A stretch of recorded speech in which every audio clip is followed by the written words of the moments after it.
Vamos a continuar con estos videotutoriales desarrollando una ecuación básica que es la trayectoria de un cohete.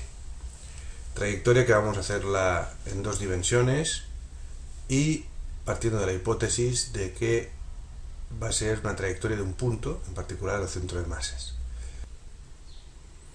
Vamos a hacer una pequeña ampliación de la figura.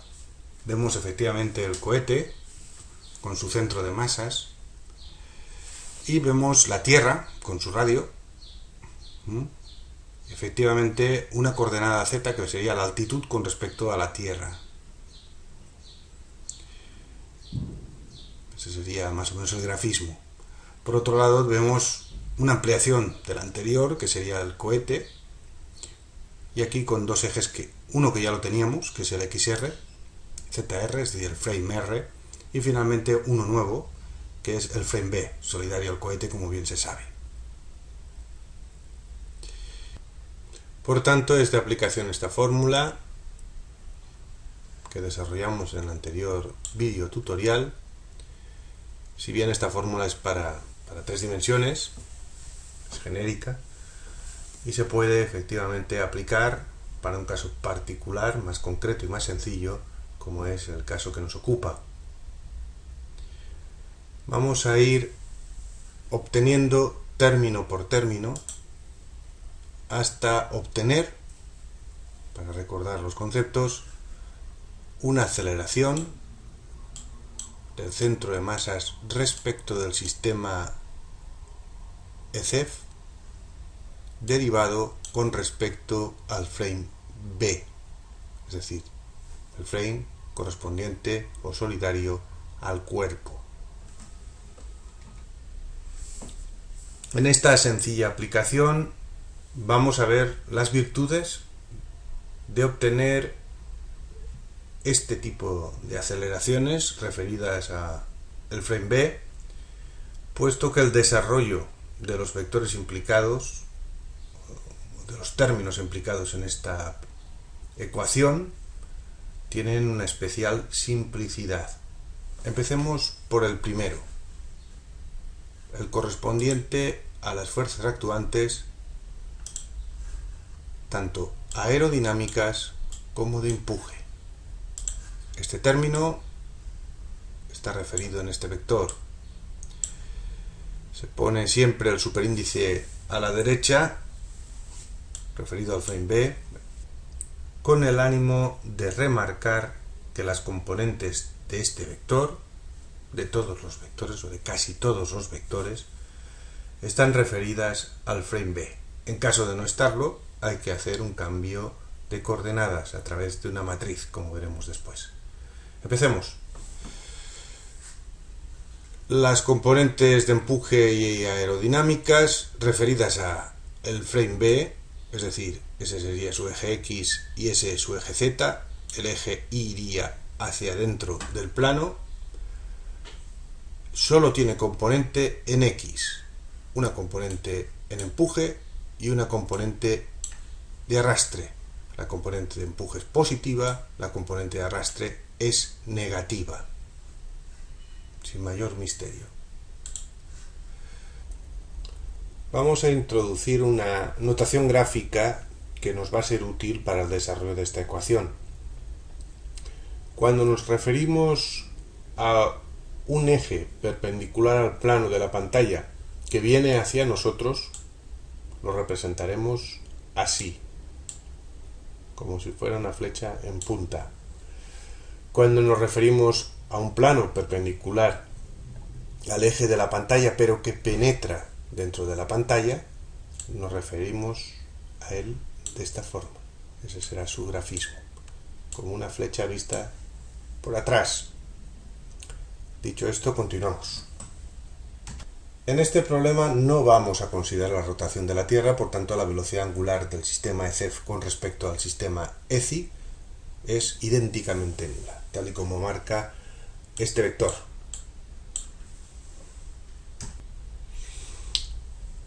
Vayamos a la segunda velocidad angular, que es la referida aquí. y representa la velocidad angular del frame B con respecto del frame R. Vemos en esta figura cómo efectivamente existe un ángulo, que es el ángulo alfa, que está aquí, que marca la rotación existente entre el frame B y el frame R. Por tanto, su derivada va a ser la velocidad angular que estamos buscando. La velocidad angular va a ser perpendicular al plano de la pantalla. Ahora veamos su sentido. Para ello tenemos que ver cómo crece el ángulo alfa. El ángulo alfa se apoya sobre el eje XR y crece en este sentido. Si intentáramos mover un tornillo en este sentido, estaríamos enroscándolo. Es decir, el sentido de la velocidad angular irá hacia dentro de la pantalla, que es justo el sentido del eje I sub R. Por tanto, la velocidad angular, la derivada de alfa con respecto del tiempo, tiene un sentido igual a I sub R. Ocurre que I sub R es el mismo eje que I sub B. Por tanto, esta derivada referida al sistema B, al frame B, es exactamente la misma. Nos queda por determinar la velocidad angular del frame R con respecto del frame E. Es decir, esta velocidad angular. Vamos a ver cómo están dispuestos los dos frames. Aquí tenemos uno.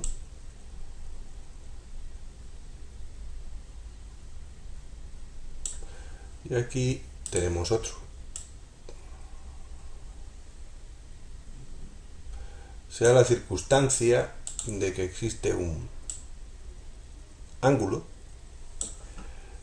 phi, que nos relaciona la posición en el plano de estos dos frames. Por tanto, la velocidad angular que estamos buscando tiene que ver con la derivada de este ángulo.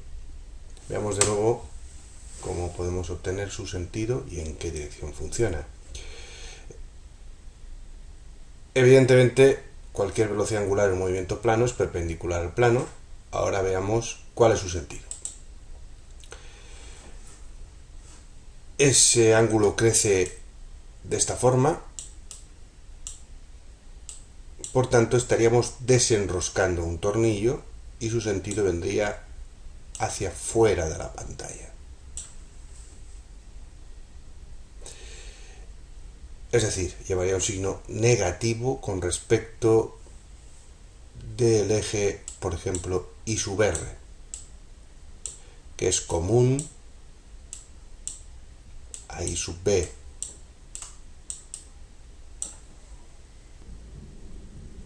Así, la derivada de phi con respecto al tiempo lleva un signo negativo y acabamos de obtener la velocidad angular del frame R respecto del frame E. Nos queda componer las tres velocidades para obtener esta velocidad, que sería la velocidad angular del frame B con respecto al frame inercial. Esta velocidad está compuesta por tres sumandos, que ya los hemos determinado. Este es idénticamente nulo, para recordarlo, y por tanto, sin más dificultad, se obtiene el vector que estábamos buscando, la velocidad angular del frame B con respecto de I, referido siempre al frame B. Pasemos a otro término. En este caso va a ser la aceleración de la gravedad. La aceleración de la gravedad nos conviene referenciarlo al frame R, porque es muy sencillo. En principio solo tiene una componente en el eje Z y además es positiva. Hasta ahí ningún problema. Para obtenerlo en el frame B, donde estamos formulando esta ecuación, necesitamos una matriz de cambio, que la tenemos aquí abajo, del frame B con respecto del frame R. Multiplicando esta matriz por este vector, obtendríamos G, pero referido al sistema o al frame B. Nos queda la velocidad del centro de masas respecto del frame E. Ojo con las palabras respecto y referido, no tienen nada que ver. Respecto está relacionado con la derivada respecto de un frame y referido es sencillamente un cambio mediante una matriz de cambio de un frame a otro. En este caso estamos hablando de la velocidad respecto del frame E. Y el vector, además, lo referimos al frame B. Ese vector referido a ese frame solo tiene una componente en el eje X, como se puede ver aquí. Vamos a ver, en este frame la velocidad iría en este sentido, por tanto solo tiene una componente en X. Componiendo los vectores, realizando los productos vectoriales, se obtiene una ecuación vectorial como la que tenemos aquí, que se puede desdoblar en dos ecuaciones escalares, ecuaciones diferenciales, no lineales y acopladas. En principio vamos a hacer un recuento de todas las incógnitas. Tenemos la velocidad, tenemos la derivada de alfa y tenemos la derivada de phi. Eso hace un total de 3 incógnitas. Y solo tenemos 2 ecuaciones. Falta una. Una que relacione alguna de las 3 variables. Efectivamente es muy sencilla. Si aquí nos fijamos un poco en el gráfico que teníamos en la diapositiva anterior, vemos que existe una relación entre la velocidad lineal, la componente de la velocidad lineal en el eje XR y esta velocidad angular. Es muy sencillo relacionar la velocidad angular con respecto a esta velocidad, la velocidad tangencial. Y esta es la fórmula, es decir, la distancia multiplicada por su velocidad angular es igual a la velocidad tangencial. Por tanto, ahora sí tenemos 3 ecuaciones y podemos resolver el sistema. Bien, estas son las ecuaciones de velocidad. Son 2 ecuaciones diferenciales que están acopladas y además son no lineales, no se pueden resolver habitualmente algebraicamente y se tiene que recurrir a métodos numéricos. Vamos a hacer alguna presentación, por lo menos de lo más representativo. El ángulo alfa. El ángulo alfa tiene un nombre peculiar y significa algo bastante importante. Se llama ángulo de trayectoria y representaría el ángulo con respecto al horizonte del cohete. El ángulo del cohete respecto del horizonte. Vamos con los parámetros. R sub e, aunque no lo he dicho, la verdad, es el radio de la Tierra y z es la altitud con respecto a la superficie de la Tierra. La suma de los dos sería la posición del punto con respecto al centro de la Tierra. Eso ya se veía en los gráficos. Se pueden hacer algunas simplificaciones respecto a las ecuaciones de velocidad cuando se considera que la altitud pues no tiene el orden de magnitud del radio de la Tierra, es decir, la altitud es pequeña, por tanto el radio de la Tierra se puede considerar infinito. Si ese es el caso, entonces este término, cuando el radio tiende a ser infinito, vale 0 y la ecuación se simplifica. Si además consideramos un disparo o un lanzamiento vertical, alfa vale 90, por tanto el coseno vale 1 y el seno vale 0. esta ecuación quedaría bastante más simple. Tan simple que en ocasiones todo dependerá de la formulación del empuje y sobre todo del arrastre. Se puede integrar manualmente, es decir, sin acudir a ningún tipo de método numérico y obtener una ecuación algebraica explícita, a veces.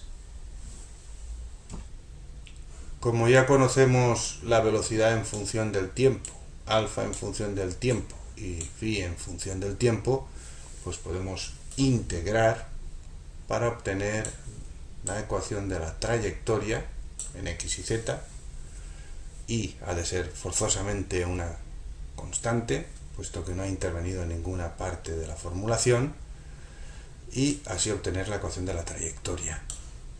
Hago mención al superíndice de la derecha igual a q porque se puede referenciar a cualquier sistema de coordenadas. Eso es cuestión de cambiar mediante matrices de cambio de frames. Si consultáis por ahí algún PDF de estos que hay en la red o algún libro, se pueden obtener estas ecuaciones con métodos bastante más intuitivos y simples. ¿Y por qué he utilizado esta formulación pues aparentemente tan compleja y tan general?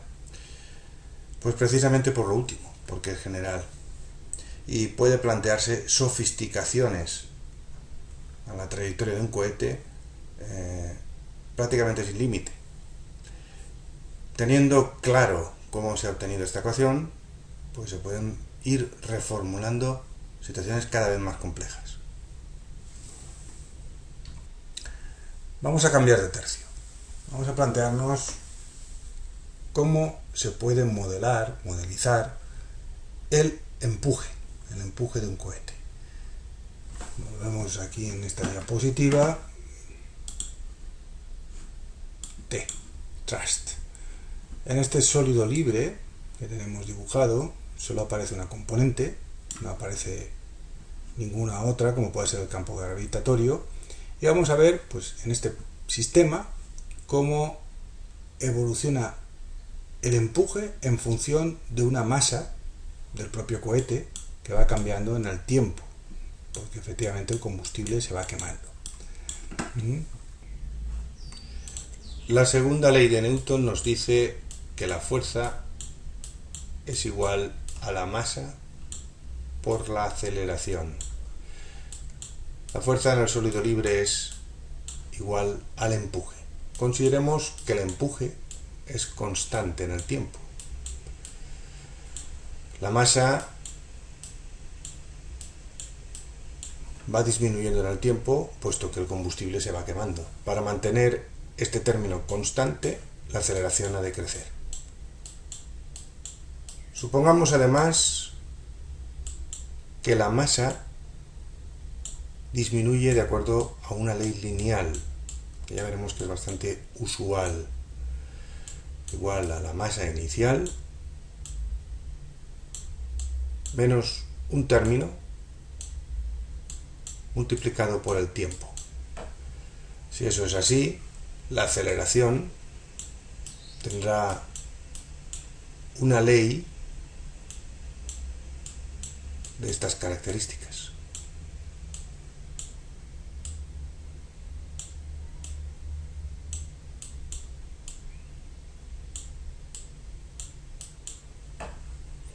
Esto es representado en un gráfico en que aquí esté el tiempo y aquí las dos variables. Por un lado la masa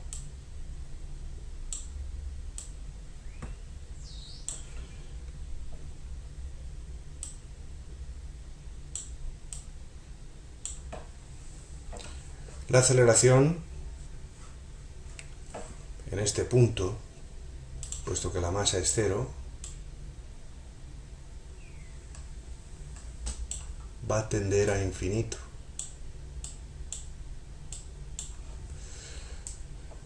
Por tanto, la aceleración ha de tener una ley hiperbólica de estas características.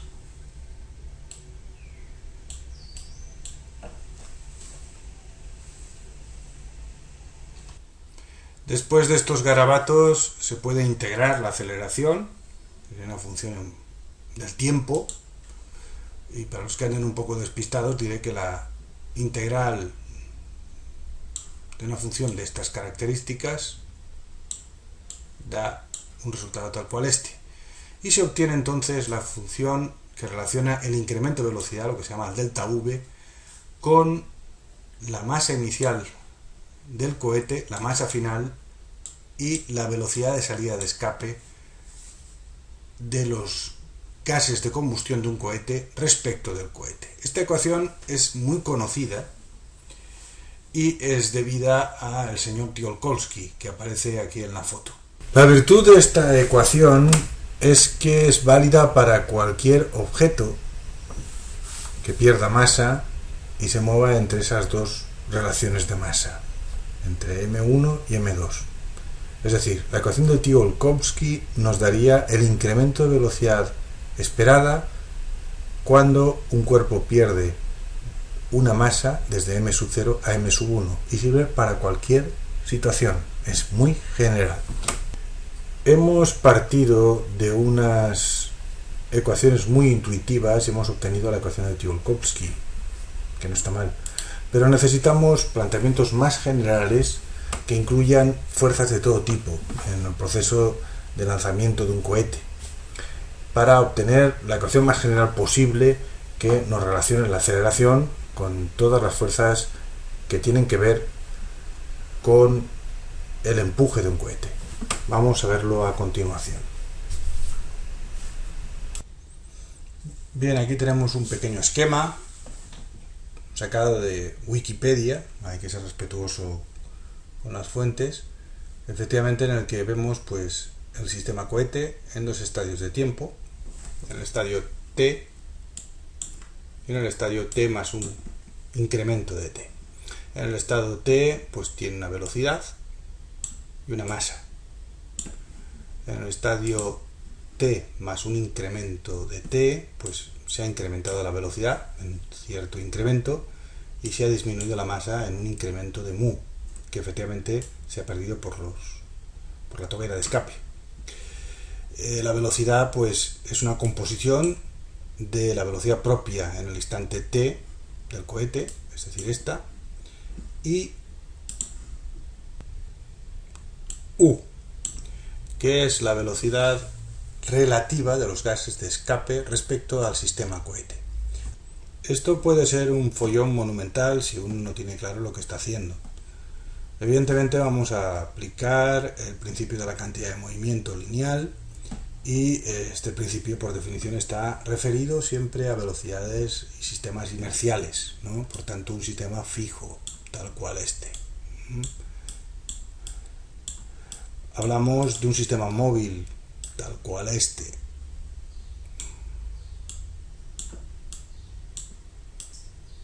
Y hablamos por último de una velocidad referida al sistema móvil, que es U, y va en este sentido.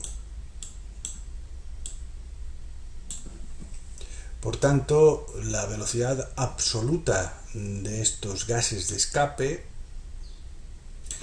pues va a ser la velocidad V, que sí está referida respecto al sistema inercial, respecto a este sistema, más,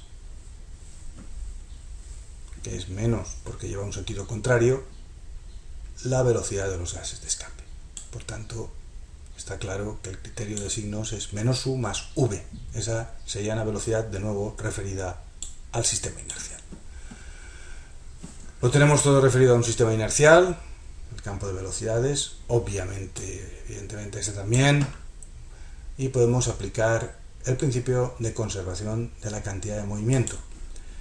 Planteamos la cantidad de movimiento en T más un incremento de T, que por definición pues será la masa que queda del cohete por su velocidad y la parte de los gases que han escapado por su velocidad. Para el instante T, la cantidad de movimiento es sencillamente el producto de la masa por la velocidad. El incremento de la cantidad de movimiento eliminando diferenciales de orden mayor, queda efectivamente, o de segundo orden, como se quiera, igual a lo que tenemos, la masa por el incremento de velocidad menos el incremento de mu por su velocidad de escape, transferido siempre al cohete.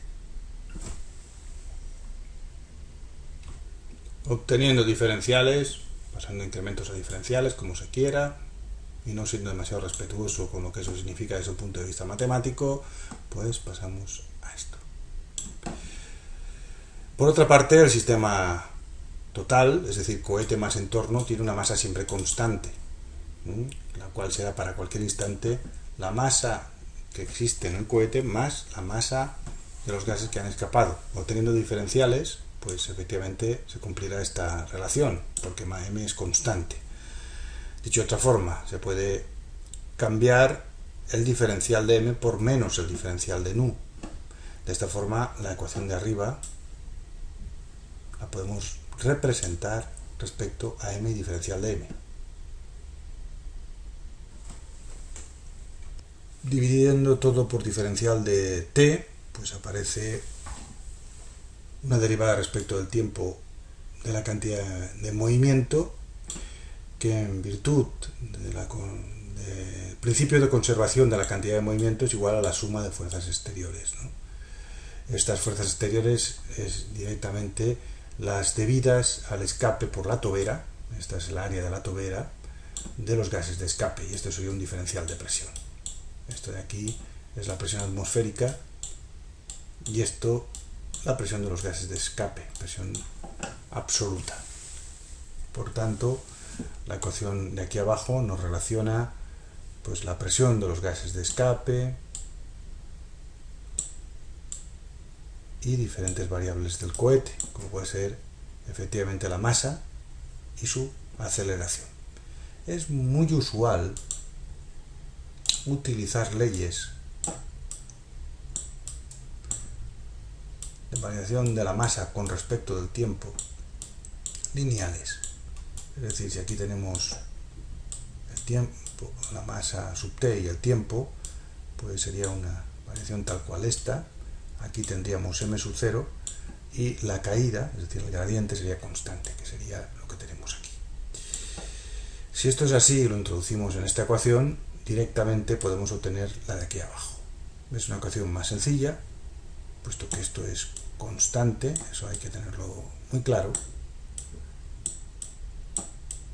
y nos permite pues manejarla con mayor facilidad. Bien, vamos a jugar un poquito. Vamos a suponer que la ecuación que acabamos de obtener, pues vamos a poner en la parte izquierda lo que es aceleración. Y todo el resto lo vamos a poner en la otra parte de la igualdad. En particular, esto. Es evidente que si nosotros pudiéramos utilizar todo el empuje para acelerar el cohete, la masa por su aceleración sería igual al empuje. Esto sería muy básico. Si despejamos la masa por la aceleración de la ecuación que acabamos de obtener, vemos, en definitiva, que el empuje se puede poner de la forma que tenemos aquí. Es decir, el salto de presiones por su área efectiva de la tobera por la velocidad de los gases de escape multiplicado por el gasto másico. Esta es la primera variable de un cohete. Es el concepto de empuje, que sería el máximo empuje que puede desarrollar un cohete, que efectivamente se podrá emplear para lo que se quiera, para superar el campo gravitatorio, para superar las fuerzas aerodinámicas, pero eso es lo que el cohete va a poder desarrollar. Vamos a ver el significado físico de los dos términos que aparecen en la ecuación. El primero y el segundo. El primero es fácil de determinar o de intuir de dónde viene. Consideremos un recipiente a presión con un gas a una presión P sub E que se expande a través de una tobera hacia la atmósfera en esta dirección. Si esto ocurre, se produce un gradiente de presiones y finalmente se produce un empuje en esta dirección. Este es el significado del primer término. Vendría determinado por la expansión de los gases de escape. Ahora veamos el segundo término. Acudamos a un ejemplo algo más sofisticado. Veamos este armatoste que, como se puede ver, pues dispone de una ametralladora. No sé si se ve por ahí. Y está montado sobre un trineo. Supongamos por un momento que esta ametralladora tiene una cadencia de disparo igual a este término, donde evidentemente la masa unitaria es la masa de la bala. Y también tiene una velocidad de salida igual a U, en este sentido. Si eso es así, y si se vencen las fuerzas de fricción del trineo en la nieve, y evidentemente si el motor está parado, se va a producir un desplazamiento de todo el trineo en este sentido como componente de la reacción del disparo de la ametralladora. Ese es el significado del término número 2.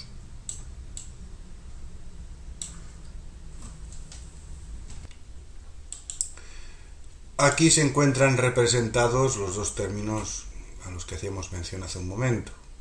El primero y el segundo, correspondiente a los dos fenómenos que explicábamos, fenómenos físicos que explicábamos hace un momento. Reagrupando términos, es decir, sacando factor común la derivada de m sub e con respecto del tiempo, queda dentro de los corchetes una expresión tal cual esta, que la tenemos aquí abajo. Ocurre que esto tiene un nombre, se llama velocidad efectiva y es un parámetro del cohete interesante. Conjuga, como vemos, la velocidad de escape y otro parámetro relacionado con la expansión de los gases de escape y el gasto másico. Bien, introducimos finalmente el impulso específico, que está puesto en esta diapositiva dentro de las variables de un cohete y no debiera estar, porque depende, en cierta forma, de la caracterización de un cohete, pero es fundamentalmente un parámetro característico de un propergol. ¿Y qué es un propergol? Un propergol es la combinación de un oxidante y un reductor, de un combustible y un comburente, como se quiera. Por ejemplo, si utilizamos como propergol la combinación de hidrógeno líquido y oxígeno líquido, inmediatamente se tiene un rango de impulsos específicos. Es decir, va a oscilar entre 300 y hay una horquilla de impulsos específicos que ese propergol puede llegar a obtener. Si bien, y ahí está por lo que se pone en esta diapositiva, el valor final del impulso específico viene caracterizado por las condiciones de operación del cohete. Fundamentalmente es una característica del propergol, pero la fine final lo da en las condiciones de operación. Sin más dilación, vamos a introducir el concepto que está aquí abajo. El impulso específico es el cociente entre el empuje, el gasto másico y la aceleración de la gravedad en la superficie terrestre. Se puede ver, si se hace un análisis dimensional, que daría como resultado segundos, es decir, tiene una unidad de tiempo, eso es importante. ¿Y qué representa en palabras el concepto de impulso específico? Es el tiempo que un determinado propergol puede desarrollar un empuje de 1 kilo cuando se gasta 1 kilo de propergol. Eso es lo que viene a significar. Las unidades de kilos podéis poner la que os venga en gana, si no es el sistema internacional, el sistema métrico o el que se quiera, ¿vale? no hay ningún problema. El concepto es ese. Se puede reagrupar en función de las formulaciones anteriores y se puede obtener una fórmula muy simple en la que se tiene por un lado la velocidad efectiva, el impulso específico y un parámetro fijo que es la aceleración de la gravedad. Por tanto, es una fórmula muy compacta, muy simple, pero en principio se reagrupa en función de los términos que hemos visto antes. Cuando más impulso específico tiene un conjunto motor-propergol, más eficaz es. Más tiempo se puede mantener esas condiciones de 1 kilo por kilo de propergol. Pero finalmente, aunque existen tablas bastante densas y bastante completas, efectivamente, de todo tipo de propergoles, la decisión final sobre qué impulso específico se tiene que hacer en un banco de pruebas. Son los datos que arroja un banco de pruebas, no hay otra forma de obtenerlo. Fin del segundo vídeo tutorial en el que hemos tratado los conceptos básicos desde un punto de vista matemático en el que se formulan las ecuaciones de un cohete. El próximo vídeo tutorial va a ser el desarrollo de un par de ejemplos en el que se fijen estos conceptos y posteriormente ya empezaremos con aspectos mucho más prácticos de lo que es el diseño de cohetes. Creo que es hora de que vayáis despertando. Hasta el próximo vídeo tutorial.